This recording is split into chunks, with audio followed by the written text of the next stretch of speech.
Rebienvenue au coin du feu pour une légende Innu, Matiche-la-Peu. Dans les temps anciens, quand la forêt était encore plus vaste que la mémoire des hommes et que chaque bruit avait un sens, les Inuits parlaient à voix basse d'un être qu'on nommait jamais à la légère, Matiche-la-Peu. Son nom signifiait à la fois le trompeur, celui qui imite, celui qui lui attire hors du chemin. On ne le voyait presque jamais sous sa vraie forme, car il se présentait jamais comme un monstre. Il pouvait prendre l'apparence d'un homme solitaire, courbé, fatigué, d'un parent disparu, reconnaissable à la voix, d'un chasseur blessé, demandant de l'aide, parfois même d'un animal docile, trop calme pour être vrai. Mais il y avait toujours un détail qui clochait. Les anciens disaient, ses yeux regardent jamais comme ceux des êtres vivants. Ils regardent à travers.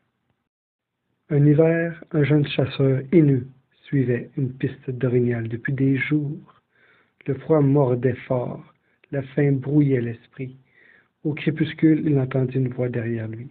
« Mon neveu, viens, le feu est proche. » C'était la voix de son oncle, mort depuis plusieurs hivers. Le chasseur hésita, son cœur se serra, mais la voix était douce et familière. Il suivit. Plus il marchait, plus la forêt devenait silencieuse. Les animaux, les oiseaux s'étaient tus. Le vent lui-même semblait retenir son souffle. Les traces de pas disparurent sous la neige intacte. Il comprit. Il cria le nom de Matiche-la-Peu à haute voix. Aussitôt, la voix se brisa comme de la glace. L'illusion s'effondra devant lui. Il n'y avait plus de feu, ni d'oncle.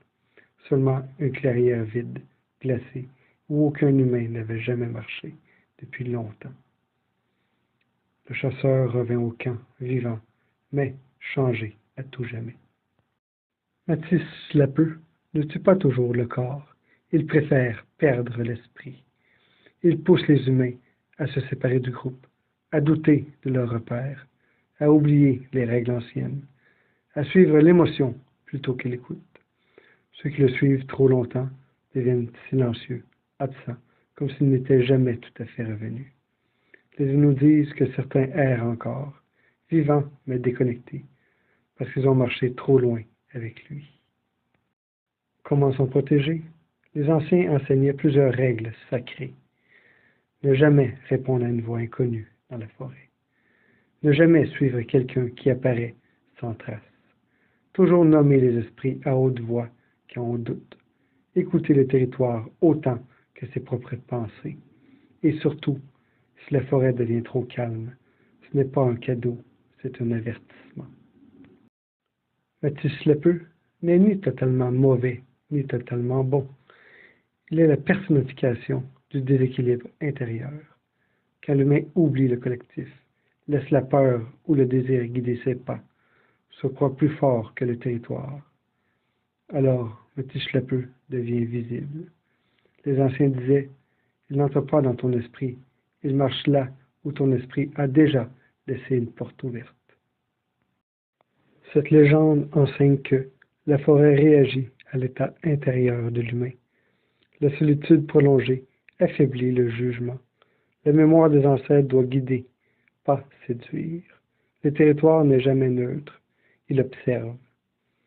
Matiche-la-Peu rappelle que de se perdre commence toujours par une petite désobéissance intérieure. Ce que disent encore les anciens. Chez les Inuits, quand tu crois entendre quelqu'un t'appeler dans la forêt et que ton cœur accélère sans raison, arrête-toi, respire, regarde autour. Si tu continues malgré le doute, Matiche-la-Peu marchera avec toi.